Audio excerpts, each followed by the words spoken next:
പത്തനംതിട്ട കല്ലറക്കടവിൽ ഒഴുക്കിൽപ്പെട്ട് കാണാതായ 9ാം ക്ലാസ് വിദ്യാർത്ഥി നബീലിന്റെ മൃതദേഹം കണ്ടെത്തി.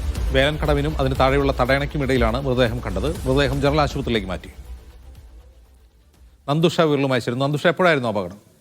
അതിന് ചൊവ്വാഴ്ച ഉച്ചയോടുകൂടിയായിരുന്നു പത്തനംതിട്ടയിലെ മാർത്തോമ ഹയർ സെക്കൻഡറി സ്കൂളിലെ 9ാം ക്ലാസ് വിദ്യാർത്ഥികളായ അജ്സൽ അജി, നബീൽ, നിസാം എന്നിവർ അപകടത്തിൽപ്പെട്ടത്. അജ്സലിന്റെ മൃതദേഹം അന്ന് തന്നെ, അപകടം നടന്ന ദിവസം തന്നെ ഫയർഫോഴ്സിന്റെ പ്രത്യേക സ്കൂബ ടീം അംഗങ്ങൾ തെരച്ചിലൂടെ കണ്ടെത്തിയിരുന്നു. എന്നാൽ നബീലിന്റെ മൃതദേഹം കണ്ടെത്താനായിരുന്നില്ല. ഇന്ന് ഈരാറ്റുപേട്ടയിൽ നിന്നെത്തിയ സന്നദ്ധ പ്രവർത്തകരുടെ പ്രത്യേക രക്ഷാസംഘമാണ് ഇന്നിപ്പോൾ നബീലിന്റെ മൃതദേഹം കണ്ടെത്തിയത്. അപകടം നടന്നതിന് തൊട്ട് മീറ്ററുകൾക്കകലെയുള്ള ഒരു തടയണയുടെ പരിസരത്ത് നിന്നാണ് നബീലിന്റെ മൃതദേഹം കണ്ടെത്തിയത്. ചെളിയിൽ പൂണ്ടിയ നിലയിലായിരുന്നതിനാണ് കഴിഞ്ഞ ദിവസങ്ങൾ നടത്തിയ തെരച്ചിൽ നബീലിന്റെ മൃതദേഹം കണ്ടെത്താൻ കഴിയാതിരുന്നത്.